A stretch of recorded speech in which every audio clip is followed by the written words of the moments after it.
अल्पसंख्यक आयोग के पूर्व उपाध्यक्ष और बीजेपी के वरिष्ठ नेता मजहर नईम नवाब ने हल्द्वानी में आयोजित प्रेस कॉन्फ्रेंस में वक्फ बोर्ड संशोधन अधिनियम 2024 को ऐतिहासिक करार दिया है। उन्होंने कहा कि अधिनियम न केवल गरीब मुस्लिम समाज के हितों को रक्षा करेगा, बल्कि वक्फ संपत्तियों पर अवैध कब्जों को हटाने और उनके सही उपयोग को सुनिश्चित करने में भी महत्वपूर्ण भूमिका निभाएगा। उन्होंने कहा कि प्रधानमंत्री मोदी की सरकार ने इस अधिनियम के माध्यम से पारदर्शिता, जवाबदेही और न्याय संगत व्यवस्था स्थापित करने का कार्य किया है। वहीं इस सबको लेकर उन्होंने हमारे संवाददाता अमित चौधरी से खास बातचीत भी की है। क्या कहा उन्होंने, आपको सुनाते हैं।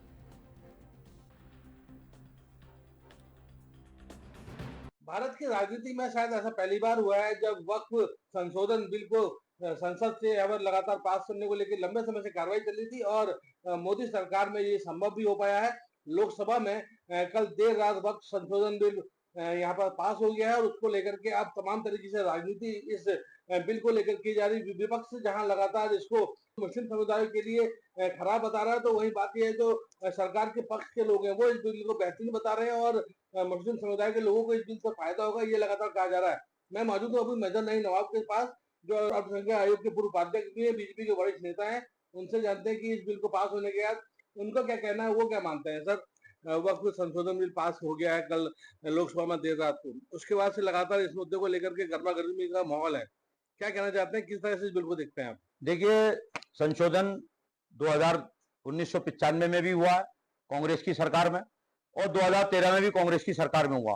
भारतीय जनता पार्टी उस टाइम सहयोग के रूप में इस बिल में सहयोग भी किया है, लेकिन संशोधन जिस तरीके से कांग्रेस ने एक हवा बनाई और विपक्ष ने हवा बनाया, मुसलमानों को भड़काने का काम किया, मुसलमानों को भड़काने का काम किया, हमेशा मुसलमानों को वोट बैंक के रूप में इस्तेमाल करते हुए उनको भड़काने का काम किया है। इस बिल में कुछ ऐसा नहीं है जो मुसलमानों को किसी बात की, उनकी इबादत गांव को खतरा है।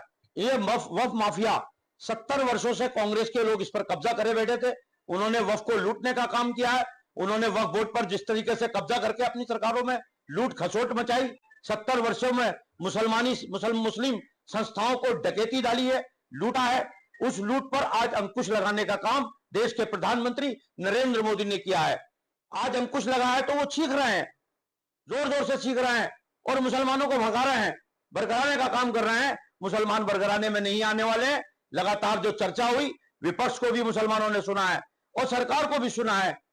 जो 2 बजे रात को बिल पास हुआ है और आज राज्यसभा में उसकी चर्चा होनी है और राज्यसभा में वो बिल पास होगा, तो मैं ये बताना चाहता हूं, मुस्लिम समाज पूरी तरीके से इस बिल के पक्ष में है और इस बिल में संशोधन होकर के मुस्लिम समाज का भला होगा और मुस्लिम समाज के जो बच्चे शिक्षा से महरूम रहते हैं, शिक्षा से वंचित रहते हैं, उनके लिए एक बड़ा काम भारतीय जनता पार्टी की केंद्र सरकार करने जा रही है।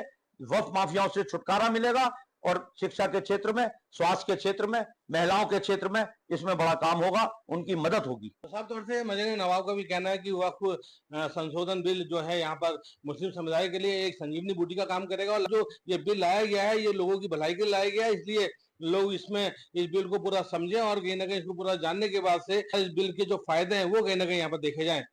Amit Chaudhary, ANB news, Haldwani.